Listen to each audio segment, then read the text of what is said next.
History's greatest lies, myths you still believe. History is a vast and winding tale, filled with triumph, tragedy, and deception. Some of the stories we were taught, passed down through generations, are little more than whispers of the truth, distorted, exaggerated, or simply wrong. Today, we embark on a journey to uncover some of history's greatest lies, myths you may still believe. But before we dive in, if you enjoy unraveling the mysteries of our past, be sure to subscribe to Facts Intrigue, like this video, and share it with your fellow history lovers. After all, the more we question, the more we uncover. Our first on the list, the Iron Maiden, a medieval torture device. The Iron Maiden, a gruesome metal sarcophagus lined with spikes, designed to impale its victims in agonizing silence. It's a chilling symbol of medieval cruelty, except for one problem: it never existed. Despite its terrifying reputation, there is no solid historical evidence that Iron Maidens were ever used in medieval torture.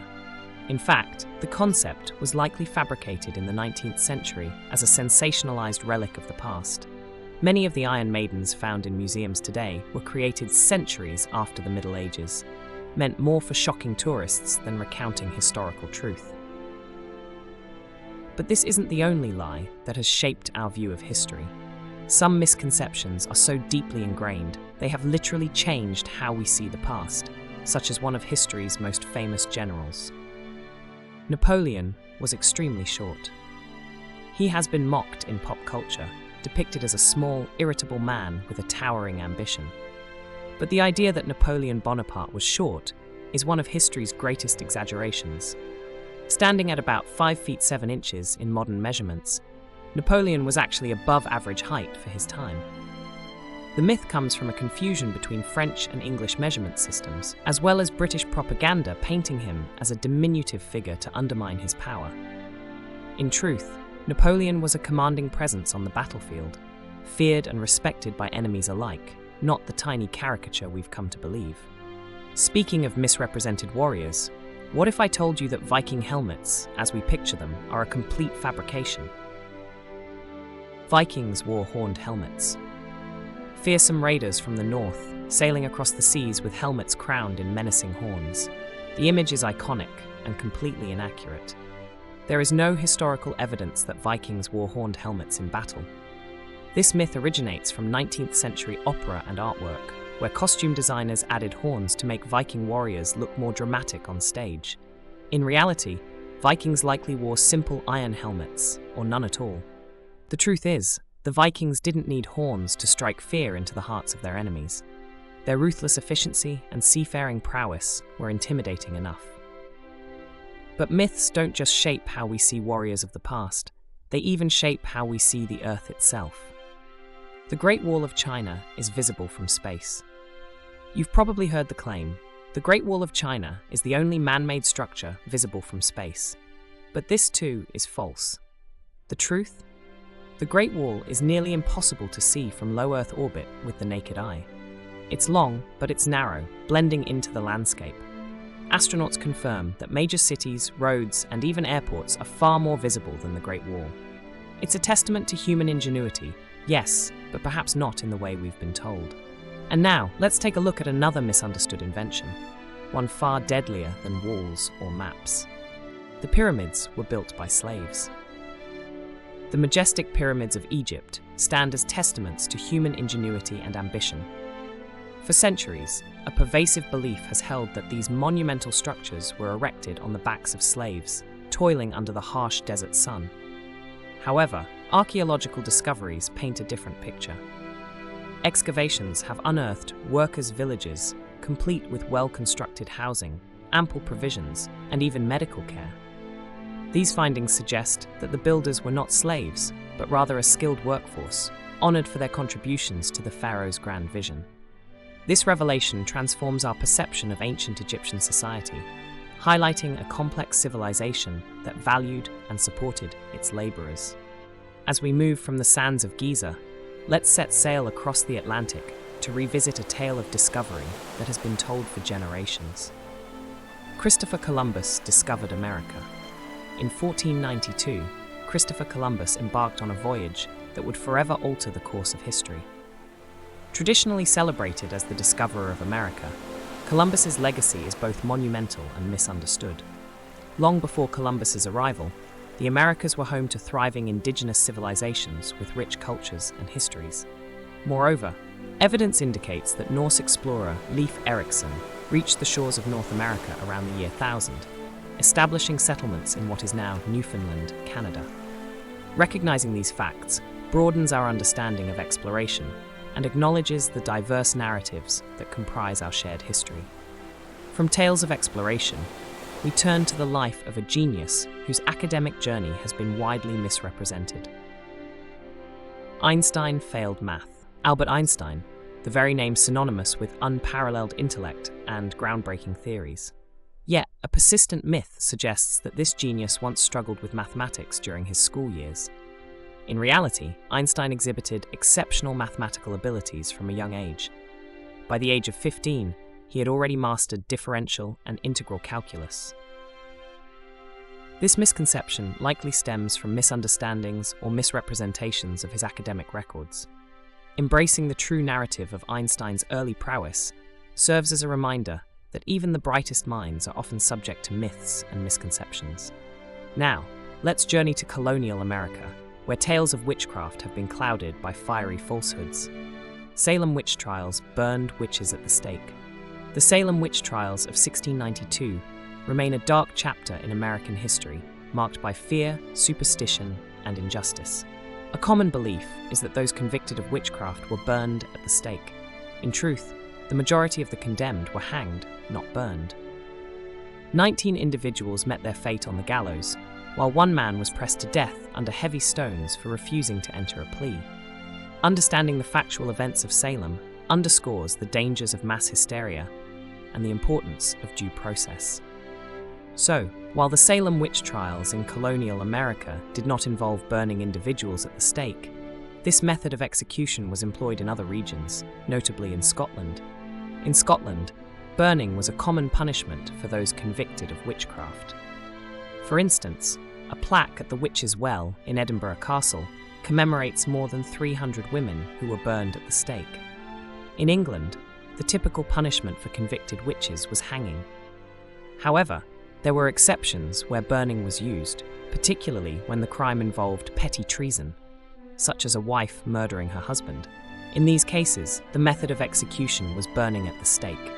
For example, Mary Lakeland was burned at the stake in Ipswich on the 9th of September 1645 after being convicted of using witchcraft to murder her husband. Therefore, while burning at the stake was not practiced during the Salem witch trials, it was a method of execution for witchcraft in other parts of the world, including Scotland and, under specific circumstances, England. From the somber lessons of Salem, we turn to misconceptions about the lifespans of our medieval ancestors. Medieval people had short lifespans. Medieval village life, with elders engaging in daily activities alongside younger generations. The Middle Ages are often portrayed as a time when people lived brief, harsh lives, seldom reaching beyond their 30s. This perception, however, is a distortion of historical reality. While average life expectancy at birth was low, primarily due to high infant mortality rates, those who survived childhood often lived into their 60s or even 70s. The presence of elders in medieval communities played a vital role in maintaining traditions and guiding younger generations. This nuanced understanding of medieval lifespans offers a more comprehensive view of the era's social fabric. Shifting from the past to the present, let's address a swirling misconception about the behaviour of water down under. Toilet water in Australia flushes backward. It's a popular belief that toilets in the southern hemisphere, particularly in Australia, flush in the opposite direction to those in the northern hemisphere, attributed to the Coriolis effect. In reality, the Coriolis effect influences large-scale phenomena like hurricanes, but has negligible impact on small bodies of water. The direction of a toilet's flush is determined by the design of the plumbing and the angle at which water enters the bowl. This clarification reminds us to question and investigate the scientific explanations behind everyday occurrences.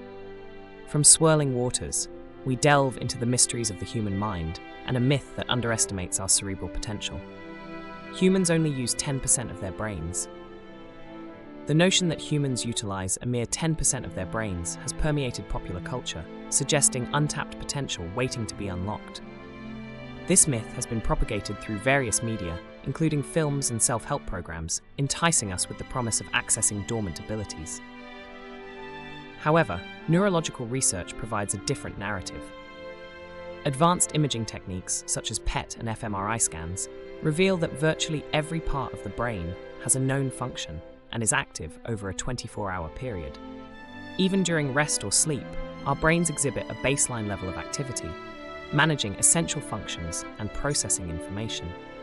The origin of the 10% myth is unclear, but its persistence underscores the allure of unlocking hidden potential. Embracing the reality of our fully engaged brains highlights the importance of nurturing and optimizing the capacities we already possess. From the complexities of the mind, we turn to a misconception rooted in the animal kingdom, involving a creature often misunderstood. A note about this next segment. We understand that bullfighting is a deeply controversial practice, and as advocates for animal welfare, we do not endorse or support it. In this segment, we will discuss the topic of bulls reacting to the color red, without displaying any actual video footage, out of respect for our viewers and ethical considerations. Bulls hate the color red. Picture a matador in a vibrant arena, brandishing a red cape as a bull charges forward. The dramatic display has led to the widespread belief that bulls are enraged by the color red. In truth, bulls, like other cattle, are dichromatic and cannot perceive the color red. Their vision is attuned to blues and yellows, rendering them essentially colorblind to red hues. The aggressive response observed in bullfighting is a reaction to the movement of the cape, not its color. This misconception serves as a reminder of how easily observable behaviors can be misinterpreted without a full understanding of the underlying biology. Now, this next one is a surprise, addressing a belief that underestimates the cognitive abilities of a common pet. Goldfish have a 3-second memory. Goldfish are often dismissed as creatures with a mere 3-second memory, navigating their aquatic world in perpetual forgetfulness. Contrary to this belief, scientific studies have demonstrated that goldfish possess the capacity for memory retention spanning weeks, even months. They can be trained to recognize feeding times, navigate mazes, and even respond to different musical stimuli. Acknowledging the true cognitive abilities of goldfish invites us to reconsider how we perceive and engage with the animal companions sharing our spaces. Transitioning from aquatic life to historical attire, let's examine a misconception about chastity belts were common in the Middle Ages. Chastity belts are frequently portrayed as medieval instruments designed to ensure a woman's fidelity during her husband's absence. However, most existing examples of chastity belts date from the 19th century and are believed to have been created as curiosities or as part of a mythologized view of the Middle Ages. There is scant evidence to suggest that such devices were used during medieval times. Historians now consider the chastity belt more a product of myth and imagination than a reflection of genuine medieval practices. From misconceptions about medieval artifacts, we turn to a misunderstanding surrounding a pivotal historical document. The Emancipation Proclamation freed all slaves. Historical photographs of Abraham Lincoln, the Emancipation Proclamation document, and scenes depicting enslaved individuals in different states.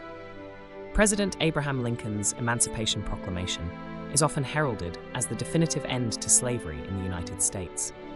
In reality, the proclamation, issued on January 1, 1863, declared freedom for slaves in Confederate states actively rebelling against the Union.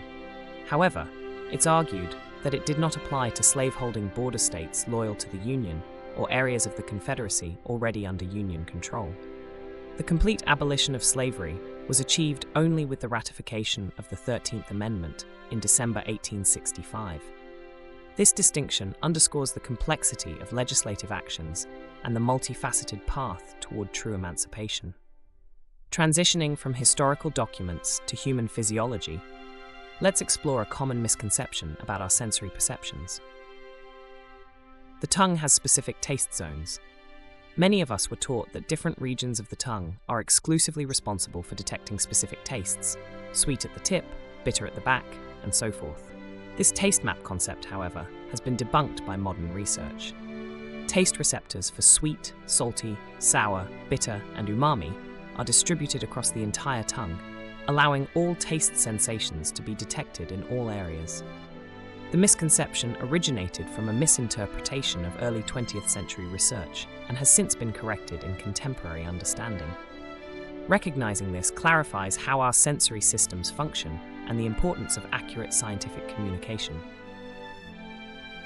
From the senses to common habits, let's address a belief about a familiar, if somewhat noisy practice. Cracking knuckles causes arthritis. Many individuals have been cautioned that the habitual cracking of knuckles leads to arthritis in later years. Extensive studies have found no direct correlation between knuckle cracking and the development of arthritis. The sound produced is due to the release of gas bubbles within the joint fluid, a phenomenon known as cavitation. While excessive cracking may cause minor issues such as reduced grip strength, it does not contribute to arthritic conditions. This serves as a reminder to distinguish between anecdotal warnings and evidence-based medical advice. Shifting from joint health to circulatory misconceptions, let's explore the true color of our blood beneath the skin. Deoxygenated blood is blue. Observing the bluish appearance of veins has led to the widespread belief that deoxygenated blood is blue. In reality, human blood is always red, varying from bright red when oxygen-rich to darker red when it has released oxygen. The bluish tint of veins is an optical illusion resulting from the way light penetrates the skin and is absorbed and scattered by tissues. This misconception highlights the complexities of human physiology and the importance of scientific inquiry in uncovering the truths of our bodies. From the mysteries of our circulatory system, we turn to evolutionary biology to address a common misunderstanding about our ancestral lineage. Now, we understand that this topic may be controversial for some viewers. Our intention is to share well-researched information to foster understanding, not to offend. We encourage open-mindedness and respectful dialogue as we explore this subject together. Humans evolved from chimpanzees. A prevalent misconception suggests that humans evolved directly from modern chimpanzees. In truth, humans and chimpanzees share a common ancestor that lived approximately 6 to 7 million years ago. Since then, both lineages have evolved separately, leading to the distinct species we see today. Understanding this clarifies the branching nature of evolution and emphasizes the shared heritage and divergent paths within the primate family. Finally, let's explore a misconception about a renowned historical landmark and its enigmatic name. The Forbidden City in Beijing evokes images of a secluded palace, inaccessible to the outside world. Historically, this vast imperial complex was indeed off-limits to the general public, serving as the exclusive residence of the emperor and his court. However, today, the Forbidden City is a public museum, welcoming millions of visitors each year to explore its rich history and architectural splendor. The name persists as a reminder of its past exclusivity, contrasting with its current status as a cultural treasure open to all.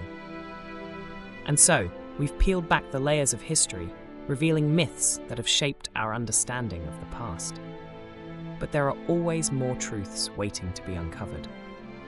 If you enjoyed this journey, watch another video on facts intrigue and help our channel grow. The more we question, the more we discover.